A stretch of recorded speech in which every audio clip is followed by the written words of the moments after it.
دوستو یہودیت میں شادی کو مرد و عورت کے درمیان ایک ایسا بندھن تصور کیا جاتا ہے جس میں خدا بذات خود شامل ہے۔ اگر کوئی یہودی مرد شادی نہ کرے تو تلمود کی نگاہ میں وہ ایک نامکمل مرد ہے۔ عصر حاضر میں بعض یہودی فرقے ہم جنسی کی شادی کو درست سمجھتے اور افزائش نسل کے مقصد کو کمتر خیال کرتے ہیں۔ یہودیت کے ازدواجی نظام پر نظر ڈالی جائے تو معلوم ہوتا ہے کہ ان کے ہاں عورت کا مقام نہایت پست ہے، اور اس کی وجہ یہ نظریہ ہے کہ حوا نے آدم کو ممنوع پھل کھانے پر اکسایا اور اسی وجہ سے وہ جنت سے نکالے گئے، اور اسی بنا پر عورت کو مرد کی غلامی، حیض جیسی ناپاکی اور حمل کے درد کی سزا ملی۔ بائبل میں ہے، میں تیرے درد حمل کو بہت بڑھاؤں گا، تو درد کے ساتھ بچے جنے گی اور تیری رغبت اپنے شوہر کی طرف ہوگی اور وہ تجھ پر حکومت کرے گا۔ دوستو یہودی معاشرہ میں عورت کی حیثیت ان سخت الفاظ میں بیان کی گئی ہے، گھوڑا اچھا ہو یا برا اسے سکھانے کی ضرورت ہے، اور عورت اچھی ہو یا بری اسے مار کی ضرورت ہے۔ یہودیت میں عورت کی شادی خاوند کی خدمت اور اولاد پیدا کرنے کے لیے ہے۔ اگر کسی کے ہاں کئی سال تک اولاد نہ ہو تو وہ بلا جھجک دوسری شادی کر سکتا ہے، اور اس کام کے لیے اسے اپنی بیوی سے کچھ کہنے سننے کی ضرورت نہیں ہے۔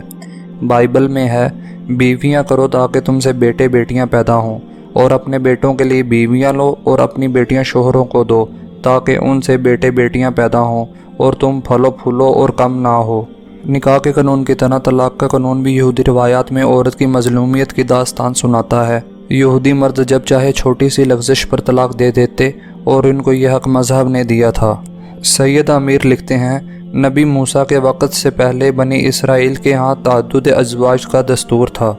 نبی موسیٰ نے اسے قائم رہنے دیا یہاں تک کہ انہوں نے اس کی کوئی حد مقرر نہ کی کہ ایک یہودی مرد بیک وقت کئی عورتوں کا اپنے نکاح میں لے سکتا ہے۔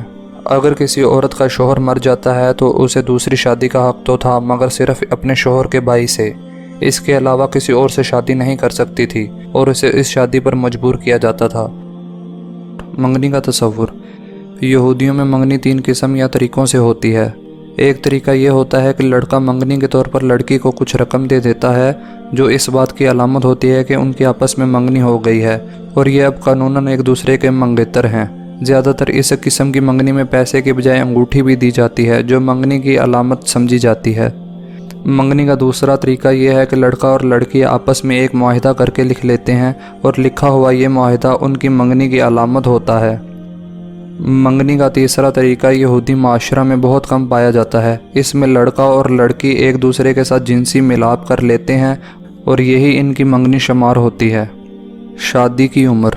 یہودی قانون میں ہے، جس کی لڑکی 12 سال کی ہو جائے اور وہ اس کی شادی نہ کرے، اور اس لڑکے سے کوئی گناہ سرزد ہو جائے تو وہ گناہ اس شخص پر ہوگا۔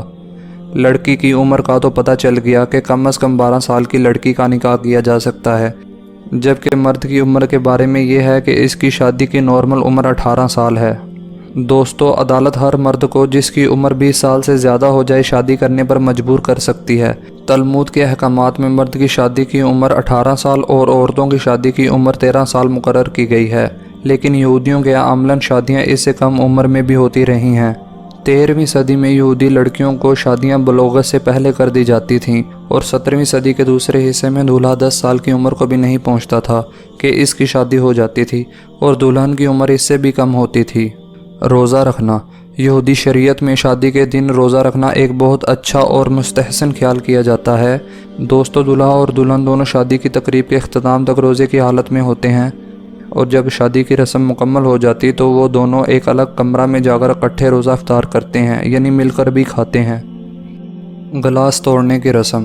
یہودی شادی کی ایک انوکھی رسم گلاس توڑنے کی بھی ہے، جس میں دولہا دلہن شراب پینے کے بعد گلاس کو زمین پر رکھتے ہیں، اور دولہا گلاس کو اپنے دائیں پاؤں سے توڑتا ہے، اور سب لوگ مل کر دعا کرتے ہیں۔ اس گلاس توڑنے کی وجہ یہ بیان کی جاتی ہے کہ یہودی تاریخ میں ان پر جو ظلم و زیادتیاں ہوئی ہیں اس کی یاد میں ہی گلاس توڑا جاتا ہے، تاکہ شادی کے اس موقع پر ان ظلم و زیادتیوں کو یاد رکھا جائے۔ ربی نئے جوڑے کو دعائیں دے اور پھر دولہا اپنے دائیں پاؤں سے گلاس کو توڑے۔